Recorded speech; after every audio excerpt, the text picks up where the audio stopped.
15 दुकान ने कहा 15-15 लाख रुपया हमको सलामी बना आज के दिन में देने तैयार। 18 लाख रुपए इलेक्ट्रिक के बाकी है। सुन के शौक भी लगा कि 18 लाख रुपए इलेक्ट्रिक का बाकी है। उसको चुकता किया। वहाँ माता जी महाराज के लिए उसको पूरा रिनोवेशन कराया। कोठी के जो मेन गेट है वहाँ पे रंग का कार्य, वहाँ बोर्ड लगाने का कार्य किया। नई बेदी बना के 2 नई बेदी बना के उनको बेदी प्रतिष्ठा करवा दिया।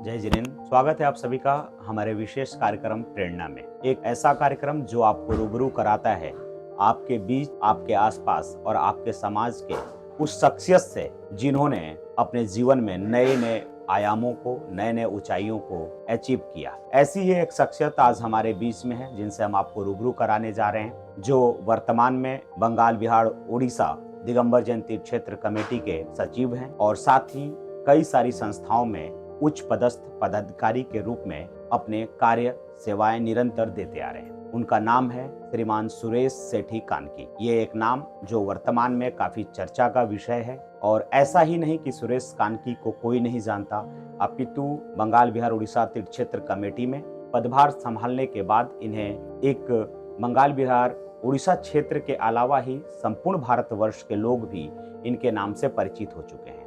इनके कार्य की गौरव गाथा जो है वर्तमान में चर्चा का विषय है।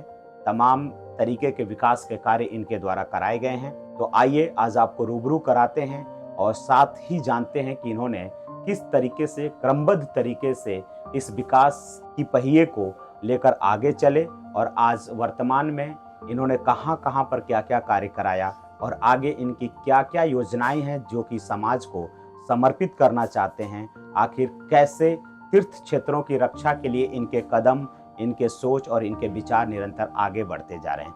आपका बहुत बहुत स्वागत है हमारे प्रेरणा कार्यक्रम में। कानकी जी, सबसे पहले तो मैं आपके पर्सनल जीवन के बारे में जानना चाहूँगा। आप कहाँ से बिलोंग करते हैं और क्या एजुकेशन है आपका और कैसे समाज सेवा से जुड़े? मेरा नेटिव राजस्थान में डी से है, हम लोग नागौर डिस्ट्रिक्ट से। 1962 में हम लोग सिलीगुड़ी के बगल में कानकी बुल की जगह वहाँ पे आ गए। 1979 में मैट्रिक करने के बाद में मैं कलकत्ते आ गया। मेरी पढ़ाई लिखाई सारी कलकत्ते में हुई। मैं बीकॉम ऑनर्स LLB हूँ। 1997 में जब तेरेपंथी कोठी शेखर जी को जब टेक ओवर कर लिया गया था, उस समय मैं तेरेपंथी कोठी और बंगाल बिहार में मेरी एंट्री हुई थी। हम लोग ने काफी संघर्ष करके, काफी बातचीत करके बंगाल बिहार उड़ीसा दिगंबर जैन तीर्थ क्षेत्र कमेटी के अंडर में वापस तेरेपंथी कोठी को लेके आए और उसी समय से 1997-98 से मैं तेरेपंथी में लगा हुआ हूँ। यहाँ से मेरा सामाजिक जीवन शुरू होता है। कलकत्ते की बहुत सारी संस्थाएं हैं जिसमें मैं ऊंचे पद पे रहा हूँ और अभी भी हूँ। कलकत्ता दिगंबर जैन मुनि संघ व्यवस्था समिति के कार्याध्यक्ष के रूप में मैंने 22.5 साल व्यतीत किए। जितने बड़े साधु इन सालों में आए, सबका चतुर्मास में मेरा काफी योगदान रहा। यहाँ पे पुष्पांजलि महावीर विवाह मंडल और भी बहुत सारी संस्थाएं हैं जिनमें मेरा सक्रिय योगदान रहता है। काफी काम किए। 2006 में श्रवण बेलगोला में जो भोजन का कार्य पहली बार नॉर्थ ईस्ट की तरफ से हुआ था, वो मेरे द्वारा ही किया गया था। 2018 में हमने वहाँ पे फिर वही भोजन का कार्य किया था। सुपाष्पति माता जी की 50वीं दीक्षा जयंती का जो कार्यक्रम था जयपुर में, उसकी भोजन व्यवस्था भी मेरी थी। कलकत्ते में जितनी भी भोजन व्यवस्था का कार्य होता है 90% मैं ही करता हूँ। काफी योगदान रहता है समाज में, इच्छा भी रहती है और करता भी हूँ। आपका सामाजिक जीवन प्रारंभ हुआ, उसके बाद जो BBBOTC जो बंगाल बिहार उड़ीसा तीर्थ क्षेत्र कमेटी है, इसमें आप कैसे जुड़े और क्या सोच, क्या विजन लेकर आप आए थे? बंगाल बिहार उड़ीसा दिगंबर जैन तीर्थ क्षेत्र कमेटी कलकत्ता की एक संस्था है और जिस समय कोठी में तकलीफ खड़ी हुई, हम लोग 4-5 जन मिलकर काम उसमें घुसे। उसके बाद निरंतर हम लोग उसमें लगे। 20 तीर्थकों की निर्वाण भूमि है। मेरे घर से मेरी बड़ी माँ वो माता जी रही है, मेरी बड़ी दादी माता जी रही है। तो धार्मिक पृष्ठभूमि हमें अपने घर से ही मिली और जब बात आई साधु संतों की और तीर्थों की सेवा की, तो एक मन में लगा कि अपने ये कर सकते हैं तो अपने को करना चाहिए और उसी समय से हम लोग इसमें लग गए। बंगाल बिहार उड़ीसा तीर्थ क्षेत्र कमेटी में आपको विगत 3 वर्ष पूर्व कार्यकारिणी कमेटी ने सचिव पद पर सुशोभित किया। तो जब आप सचिव पद पर आए, उस समय और उससे पहले के विकास में क्या अंतर था और आपने किस मॉडल के रूप में लाकर यहाँ पर डेवलपमेंट का कार्य किया? 20 अगस्त 2020 को कार्यकारिणी ने मुझे सचिव पद पर नियुक्त किया। जब पहली बार मैं शेखर जी तेरेपंथी कोठी गया और सब कोठियों का जब भ्रमण किया तो लगा कि ये कार्य मैं करूंगा कैसे। कोई व्यवस्थाएं नहीं थी कोठी में, सारी व्यवस्थाएं वहां लगी हुई थी। फिर भी आचार्य विश्व सागर जी सत्संग कोडरमा में विराजमान थे। उनका चतुर्मास कराने के लिए हम लोग कमेटी के सहित कोठी में गए, उनको नारियल चढ़ाया, आचार्य श्री का आगमन हुआ। कोठी में सारी यह व्यवस्थाएं थी, फिर भी लग के हमने काफी कुछ किया। आचार्य श्री का चतुर्मास और 11 महीने का प्रवास तेरेपंथी कोठी में रहा। उसके बाद में हम लोगों को लगा कि कोठी में व्यवस्था नहीं है, कोठी में व्यवस्था शुरू की। न गद्दे तके की व्यवस्था थी, लेबर लोग का 6 महीने का सैलरी पेंडिंग थी, बोनस मेडिकल वो सारे पेंडिंग थे। काफी टेंशन भरा कार्य था। धीरे धीरे हम लोगों ने काम शुरू किया, हमारी कमेटी ने किया, हमने किया। सबसे पहले कोठी के जो मेन गेट है वहाँ पे रंग का कार्य, वहाँ बोर्ड लगाने का कार्य किया। पाड़े भवन में बनने के बाद में 14 सालों में वहाँ रंग भी नहीं हुआ था, गद्दे तके की कोई व्यवस्था नहीं थी, काफी बड़ी असुविधा थी। हमने वहाँ रंग का कार्य, गद्दे तके का, नए गद्दे तके सारे आए, फर्नीचर डलवाया। आज तेरेपंथी कोठी में पाड़िया भवन में सारी उचित व्यवस्था जो भी है, सारी व्यवस्थाएं हैं। फिर हम लोग गए अंदर, 4 नंबर आता जो तेरेपंथी कोठी का कहलाता है, वहाँ माता जी महाराज के लिए उसको पूरा रिनोवेशन कराया। पाड़िया भवन के सामने एक जर्जर बिल्डिंग थी, उसको थोड़ा तक नया भवन बनाया जा सके, किन्हीं कारणों से हम लोग नहीं कर पाए। आगामी कमेटी यदि आती है और यदि मैं सचिव पद पे आता हूँ तो मैं ये बता सकता हूँ कि आगामी 4 साल में वहाँ 200 रूम की धर्मशालाएं खड़ी हो जाएगी। 4 नंबर आता में जितने भी रूम है सबका रिनोवेशन हो गया, टोटल रिनोवेशन है आज के डेट में। गद्दे तके की पूरी जितने भी गद्दे तके हैं सब रूमों में सारे चले गए। आचार्य विश्व सागर जी सत्संग जब आए थे तो प्रवचन हॉल बोल के एक जगह अपनी वहाँ पे काफी जीर्ण अवस्था में था, हमने उसका पूरा ठीक कराया। और चतुर्मास का पूरा कार्यक्रम आचार्य विश्व सागर जी का सारा कार्यक्रम वहीं पे हुआ था। उसके बाद में आचार्य विश्व सागर जी के प्रवास के समय ही मानस्तम का मस्तकाभिषेक हुआ, जो कभी 20 साल पहले हुआ था। उसके बाद कुछ हुआ नहीं। मंदिर में अंदर मंदिर की घसाई का कार्य कभी हुआ ही नहीं जब से बना। शांतिनाथ जिनालय है तेरेपंथी कोठी के अंदर में, वहाँ पे 24 जिनमें में प्रतिमाएं, प्रतिष्ठित प्रतिमाएं आज 14-15 साल से ही थी अलमारी में बंद। हमने वो प्रतिमाएं बाहर लेके नई वेदी बना के, 2 नई वेदी बना के उनको वेदी प्रतिष्ठा करवा दिया। घसे का पूरा कार्यक्रम, बिजली बत्ती का पूरा कार्यक्रम, आज की डेट में मंदिर चमचम करता है, अच्छा दिखता है। सारी व्यवस्थाएं हुई, छोटी मोटी जितनी व्यवस्थाएं, इतने बड़े मंदिर में बहुत सारी व्यवस्थाएं होती है जो वहाँ नहीं थी। जैसे धोती का है, पूजा की थाली वगैरह है, दरब है, स्टाफ है, सारी व्यवस्थाएं आज के दिन में अच्छी हो गई। तेरेपंथी कोठी में आने वाले लोगों का सबसे एक पसंदीदा जगह होता है बंगला। बंगलों में किस तरीके से कार्य कराया गया, क्योंकि बंगलों की हालत को लेकर काफ़ी लोग प्रतिक्रिया देते रहते थे कि बहुत जर्जर हालत है, कमरे अच्छे नहीं है, उनमें किस तरीके के आपके द्वारा कार्य कराए गए?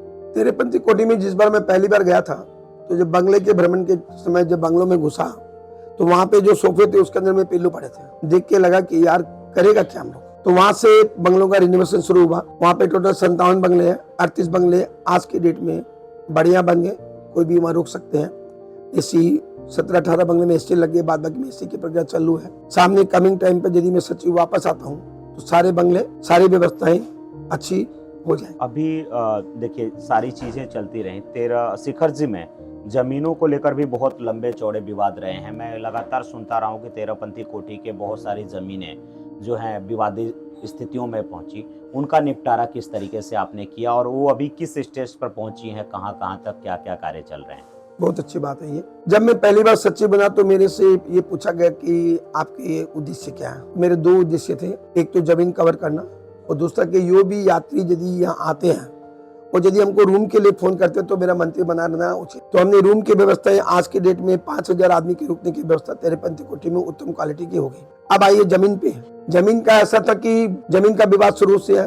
तेरेपंथी कोठी के बाद में बहुत बड़ी जमीनें थी। विगत की कमेटियां जो भी है उन्होंने ध्यान नहीं दिया, उनको पास पेपर नहीं पता कहाँ से पेपर है, कौन सा पेपर है, कभी ध्यान दिया ही नहीं। मेरे आने के बाद में हमने सारे पेपर इकट्ठा किए। 2 एकड़ जमीन जो इंक्रोच हो चुकी थी उसको खाली करा के उसकी बाउंड्री करा ली। संबत सागर जी के पीछे 6 एकड़ 35 डिसमिल एक जगह है, उसकी मोटा मोटी सारे पेपर रेडी है। नेक्स्ट यदि मैं आता हूँ तो 6 एकड़ 35 डिसमिल जगह की बाउंड्री करवा लूंगा। एक डोलीगढ़ के नाम से एक जमीन है हरियाणा भवन के ठीक सामने, उस जमीन में विवाद चल रहा है 1982 से।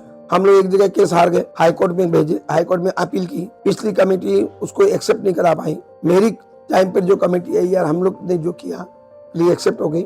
अभी वो प्रोसेस में है, हाईकोर्ट में है, उसके बाद जैसे जो होता है वो किया जाएगा। पांडुशिला के बगल में 3 एकड़ 33 डिसमिल जगह अपनी है, पेपर अपने सारे हैं। बाकी पिछली कमेटी नहीं देखने के कारण वहाँ पे अभी 10 से 12 डिसमिल जगह अपने पास है, बाद बाकी सारी जमीन इंक्रोच हो गई। सबसे बड़ी बात है कि अभी मेरे को सुनने में आया कि बहुत जन बोलते हैं कि आपके कार्यकाल में 8 एकड़ जमीन डूबी। ऐसा कुछ नहीं है। मेरे आने के बाद में 1 इंच जमीन कहीं नहीं गई, सारी जमीन अपने कंट्रोल में है।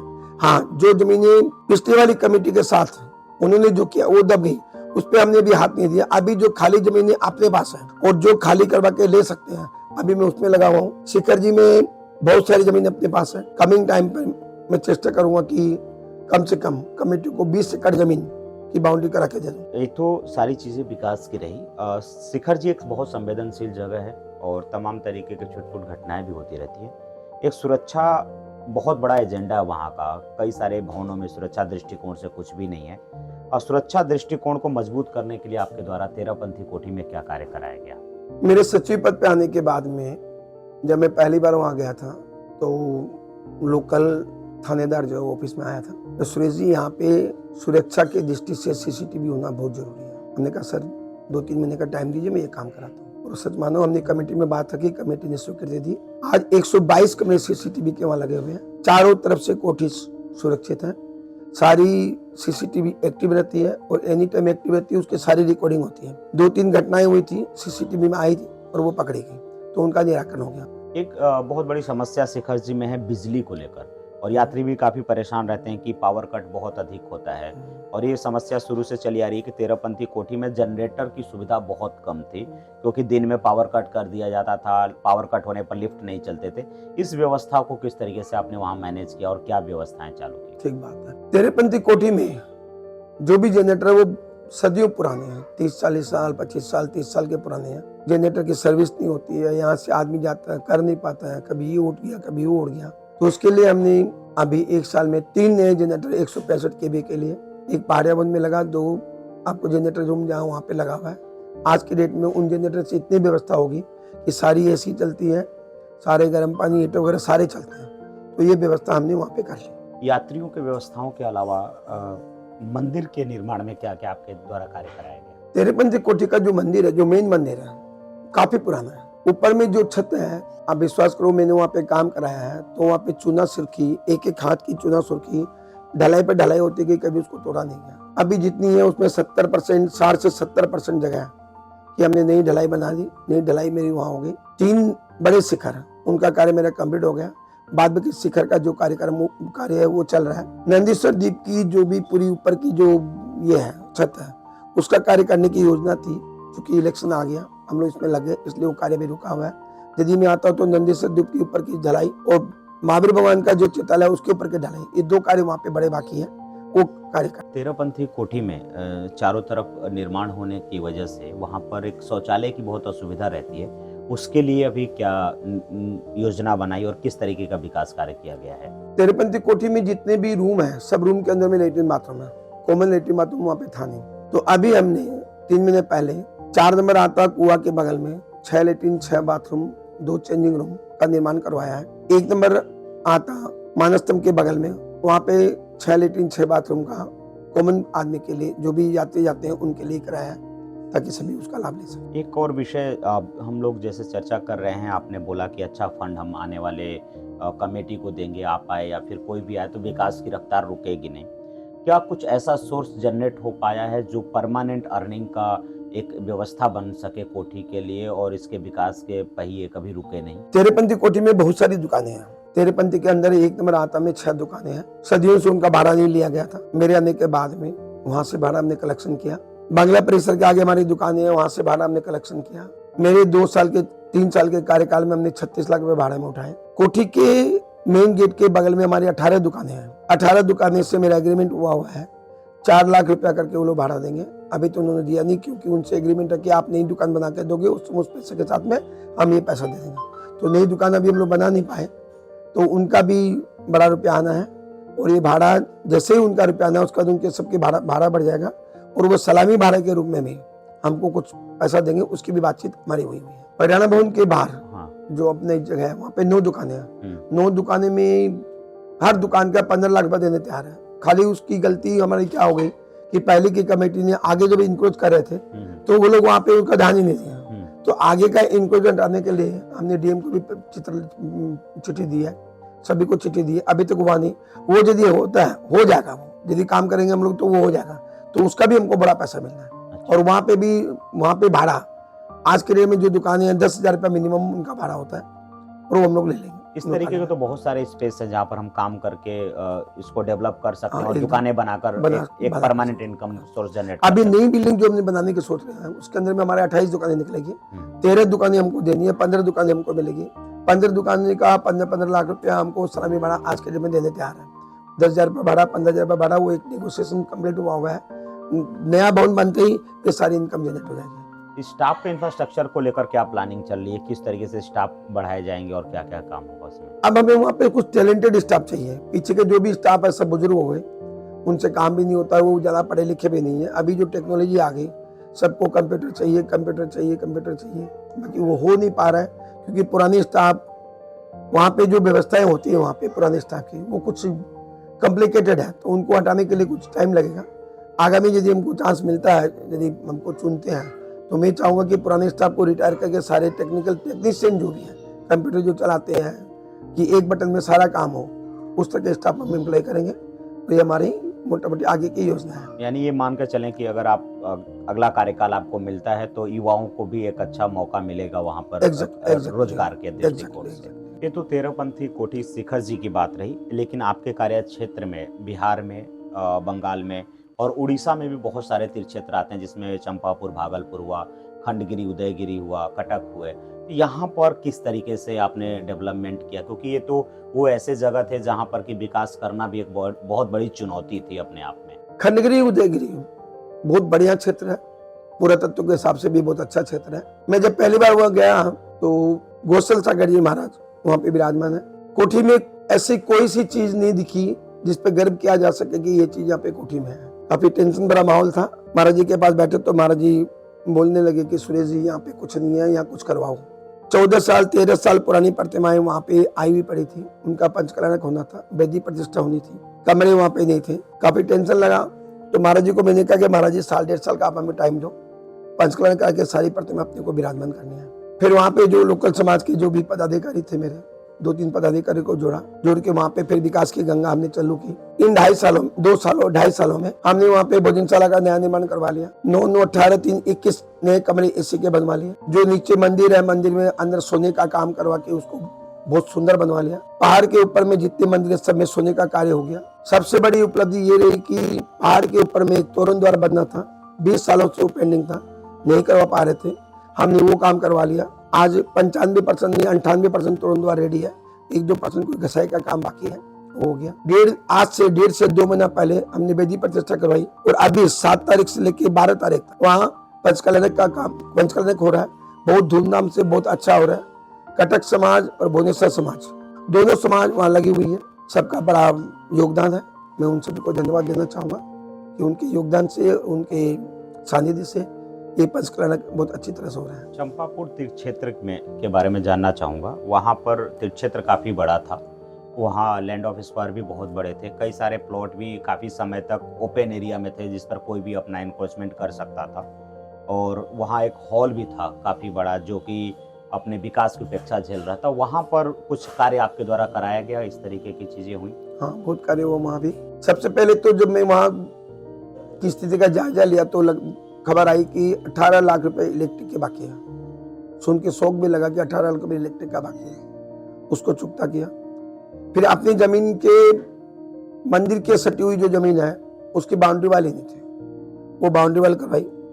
3800 स्क्वायर फुट का एक हॉल है, वहाँ पे हॉल में मार्बल का काम के लिए मार्बल मंगवा लिया, अभी वो मार्बल थोड़े दिन में लग जाएगा। वहाँ पे पहले जितने कमरे थे उसमें अभी 9 एसी कमरे, एसी लगवा के 9 एसी कमरे बनवा लिए। मंदिर की साफ सफाई, रंगाई नुआई, वो सारे कार्यक्रम हुए, अच्छे कार्य हुए वहाँ पे, आगे भी कार्य चालू हुआ। इस तरीके से जो आपने विकास की व्यवस्था की, अब मैं जानना चाहूँगा एक इसरी में जो अपना तेरहपंथी कोठी है, इसरी एक बहुत प्राइम लोकेशन पर है और जो भी यात्री पहले शिखर जी आना चाहता है तो नाइट में उतरता तो इसरी के तेरहपंथी कोठी में रुकने के लिए काफ़ी प्रेरित रहता है। और वहाँ की हालात मैंने खुद स्वयं भी देखा, काफ़ी जर्जर व्यवस्थाओं में थे, कमरों में प्रॉपर व्यवस्था नहीं थी। तो उस क्षेत्र को आपने कैसे टच किया, वहाँ पर क्या क्या अभी तक आपके द्वारा कार्य कराया गया? इसरी में चूंकि शिखर जी हम लोग का मेन फोकस था, शिखर जी में काफी कार्य करने के बाद में हम लोग इसरी की तरफ अग्रसर हुए। आज इसरी में 4 कमरे एसी रेडी हो गए, मंदिर का पूरा जीर्णोद्धार हो गया, रंग रंगाव का काम हो गया, ऑफिस का काम हो गया। अब इसरी में काम बाकी है। इसरी का काम अब नई कमेटी जैसे हम लोग कोई आते हैं तो इससे का काम हम लोग आगे चालू करेंगे। एक चीज़ और जानना चाहूँगा कि ये तो विकास की बातें रही और तमाम जगहों पर आपने जैसा बताया कि जो आपने कार्य कराया, लेकिन कई बार ऐसा होता है कि फंड के अभाव में अपने तीर्थ क्षेत्रों का विकास, कोठियों का विकास नहीं हो पाता है। तो अभी वर्तमान में आप सचिव हैं, आगे कार्यकारिणी आपको सचिव बना के पद पर सुशोभित करे या नहीं करे, तो इस योजना को ध्यान में रखते भविष्य के लिए आपने क्या देकर जा रहे हैं इस कोठी को, कि ताकि ये अपनी व्यवस्थाओं को सुचारू कर सके, फंड की दिक्कत नहीं हो? बहुत अच्छी बात अभी, मैं जब सचिव बन के पहली बार कोठी में गया तो मेरे पास फंड नहीं था। फंड की कमी के कारण ही 3 साल में मुझे जितना काफी काम किया, बाकी जी उतना नहीं कर पाया जितना करना था, क्योंकि फंड की कमी थी। आगामी कमेटी में यदि मैं आता हूँ और यदि कोई भी आते हैं तो इन 3 सालों में हमने एक अच्छा खासा अमाउंट एफडी कराई है। जितनी पहले थी उतनी हमने 2.5 साल या 3 साल में की है। बैंक बैलेंस भी अच्छा खासा बैलेंस आज के डेट में है, ताकि कोई भी कमेटी की कोई भी सचिव पद पे आए तो उसको फंड की कमी नहीं रहे। मैं आपको बताना चाहूंगा एक बात कि पहाड़िया भवन तेरेपंथी कोठी के पहाड़िया भवन के सामने एक बिल्डिंग थी, हमने उसको तोड़ी। 200 रूम की धर्मशाला का कार्य मोटा मोटी सारी बात कंप्लीट थी, कुछ कारणों से वो नहीं हो पाया। जिस दिन हमने उसको तोड़ना शुरू किया उस दिन से हमारे पास बुकिंग है, 476 रूम की बुकिंग आज के डेट में हमारे पास है। यदि हम लोग उसको करते हैं तो बुकिंग की कोई ये नहीं है, पैसा दान में आने वाला है, आ जाएगा। कार्य करने की क्षमता यदि है तो वहाँ पे कार्य होगा। मेरा मधुबन से एक और सवाल है। तेरहपंथी कोठी में काफ़ी महाराज जी लोगों का कंप्लेन रहता था शुरू में कि उनको सही समय पर कमरे नहीं मिल पाते हैं, उनके स्वाध्याय की व्यवस्था नहीं है, प्रवचन हॉल नहीं है जहाँ पर वो 100-200 लोगों को लाकर प्रवचन कर सकें। तो गुरुवर की सेवा के अंतर्गत में आपने ऐसा कौन कौन सा कार्य किया है जिसमें कि आने वाले श्रमण परंपरा को भी गर्व हो कि सचिव कानकी जी के द्वारा ये कार्य कराया गया जिससे उन्हें सुविधा मिली? बहुत अच्छी बात है। मेरे सचिव पद संभालते ही आचार्य विश्व सागर जी का संघ कोठी में उनका आगमन हुआ। 11 महीने का प्रवास उनका था, चतुर्मास उनका हुआ। उसी प्रवास के दौरान 4 नंबर आता में हमने 28 कमरे और पूरा 4 नंबर आता गुरु लोगों के रहने के लिए उसको सुसज्जित किया। उसके बाद में आचार्य प्रमुख सागर जी, आचार्य विश्व सागर जी, सुखपति माता जी और विश्वाश्री माता जी, उनका चतुर्मास कोठी में हुआ। 44 पीछे का चतुर्मास उनका था। भव्य चतुर्मास हुआ, रहने की कोई असुविधा नहीं। कोठी के द्वारा सारी समुचित व्यवस्थाएं, आहार विहार निहार, पहाड़ की परिक्रमा, पहाड़ पे चौका, सारी कोठी की तरफ से थी। इस मामले में सुखमती माता जी की एक बात बोलना चाहूंगा कि पहली बार जब हम लोग मीटिंग में बैठे थे तो माता जी ने पूछा कि कैसे क्या होगा। हमने कहा माता जी आप स्वाध्याय करो, आप धर्म की गंगा बहाओ, सारे कार्य सारी चिंता कोठी पे छोड़ो, सारी व्यवस्थाएं कोठी देगी और आगे का बिहार भी आपका 250 किलोमीटर का बिहार कोठी कराएंगे। आज सुखवती माता जी अभी सिकरी में विराजमान है। मैं कल भी जाके आया था उनके पास, बहुत आशीर्वाद मिला। आचार्य प्रमुख साहब जी अभी गुवाहाटी में है, धर्म के गंगा बहार है। अभी भी कोठी में विवाश्री माता जी सत्संग विराजमान है, 2 संघ और भी विराजमान है। सारी व्यवस्थाएं कोठी की तरफ से है, बहुत अच्छी व्यवस्थाएं हैं। मेरे आने के बाद में और अच्छी होगी और भविष्य में और आगे अच्छे करने की चेष्टा रहेगी। अगर सीधे शब्दों में कहा जाए तो जब आपको कार्यकाल मिला उससे पहले जो हालात थे तेरहपंथी कोठी के, वो चंपापुर के हों, चाहे मधुबन के हों, या फिर इसरी, या फिर उड़ीसा के खंडगिरी, उदयगिरी या कटक के, सभी जगहों पर आपके द्वारा विकास कार्य कराया गया और जिसकी प्रामाणिकता मैं अपने कैमरे के माध्यम से भी आपको दिखाना चाहूँगा। कई सारी ऐसी स्टोरीज हमने शूट करी है जो आप देख सकते हैं, जो विकास किया गया। अब 2 शब्दों में आपको आखिर दोबारा पुनः कोई क्यों वोट दे और क्यों सपोर्ट करे और क्या आपकी आगामी योजनाएं हैं, क्या बताना चाहेंगे और कैसे अपील करना चाहेंगे? मैं एक बात बताना चाहूंगा इस मामले में कि अभी 3 महीने पहले जब मैं गया था वहां पे तो मधुबन की समाज के 10-12 जन आए थे। उनकी एक बात उन्होंने जो कही थी कि सुरेश बाबू आप जब से कोठी में आए हैं तब से लगता है कि तेरहपंथी कोठी का कोई मालिक है भी, इसके पहले तेरहपंथी कोठी का कोई मालिक नहीं था। इन शब्दों में जो बात है, सारी बातें इन 4 शब्दों में समाहित होती है कि मुझे क्यों वापस पब्लिक को चुनना चाहिए। बिल्कुल, लोगों की प्रतिक्रिया आपके प्रति है और आगामी क्या योजनाएं हैं और कैसे आप काम करेंगे, क्योंकि बहुत सारे अड़चनें आती रहती हैं कोठियों में और बहुत सारी चीज़ें, लोगों के विचार मतभेद हो सकते हैं, कर्मचारियों का विरोध, कई चीज़ें हैं जो आपके बैकग्राउंड से चल रही हैं, अभी वर्तमान में भी चल रही हैं। तो एक सीधे शब्दों में कार्यकारिणी कमेटी को आप बताएं कि आप अगर सचिव पद पर आपको सुशोभित किया जाता है तो आपके आगामी एजेंडा क्या है और क्या क्या कार्य करेंगे? 2-3 कार्य वहाँ पे बहुत जरूरी है। पहले तो 5 नंबर आता के सामने जो जमीन है वहाँ पे 200 रूम के धर्मशाला मेरी प्राथमिकता है और 6 एकड़ 35 डिसमिल जगह है हमारी जो समरसागर जी आश्रम के पीछे है, उसकी बाउंड्री मेरी प्राथमिकता है। ये 2 बड़े काम है जो यदि मैं आता हूँ यहाँ पे तो ये 2 बड़े काम की प्राथमिकता रहेगी। उसके बाद में जो भी साधु संत आते हैं, बड़े साधुओं का चतुर्मास कराना ये प्राथमिकता है। जो भी यात्री वहाँ आते हैं उनको कोई बात की तकलीफ नहीं हो, ये सबसे बड़ी प्राथमिकता मेरी है। मैंने वहाँ पे जो भी स्टाफ है उनको बोल रखा है कि यदि कोई भी यात्री वहाँ पे है और उसको कोई चीज़ चाहिए और यदि आपके पास नहीं है तो आप बाजार में जाके खरीद के लाके उनको दे दो, क्योंकि वो हजारों किलोमीटर दूर से आता है। उसको आपने यदि कोई भी हिसाब से उनको सपोर्ट नहीं करते हैं तो अपने लिए गलत बात है। तो ये कुछ बातें हैं जो सारी कोठी के जितने भी स्टाफ हैं उन लोगों को भी शुरू में जब गया था मैं वहाँ पे तो उनका सहयोग नहीं था। धीरे धीरे उनको समझ में ये आया कि ये मंत्री काम करेगा, ये काम करता है, उनका सहयोग भी रहा और काफ़ी कुछ काम उनके द्वारा भी हुए। मेरा सहयोग उनके साथ था, उनका सहयोग मेरे साथ था।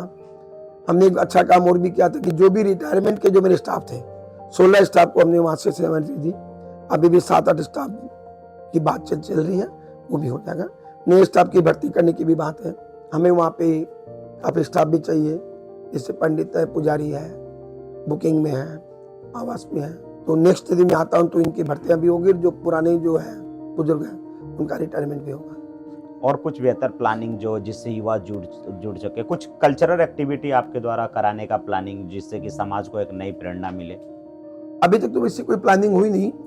हमारी एक भावना रहती कि जैसे भोमिया जी में हर शाम को एक आरती होती है, भजन होता है, वहाँ पे पब्लिक वहाँ पे बैठती है। हमने भी चेष्टा की थी वहाँ पे करने की, क्योंकि कुछ कारणों से हम लोग नहीं कर पाए।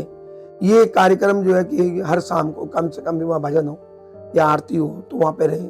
शुरू भी किया था, वो भी फिर कोई कारणों से बंद हो गया, क्योंकि जो लड़के लोग थे उनको अपने अपने काम पे चले गए, लोग भी नहीं आते हैं। तो प्रोफेशनल लेके हम उस काम पे आगे बढ़ेंगे। खंडगिरी उद्योग के बगल में कटक बोल के एक जगह है, सिटी है, वहाँ भी कोठी, एक अपनी कोठी है। बहुत सालों से वहाँ कोई कार्य नहीं हुआ।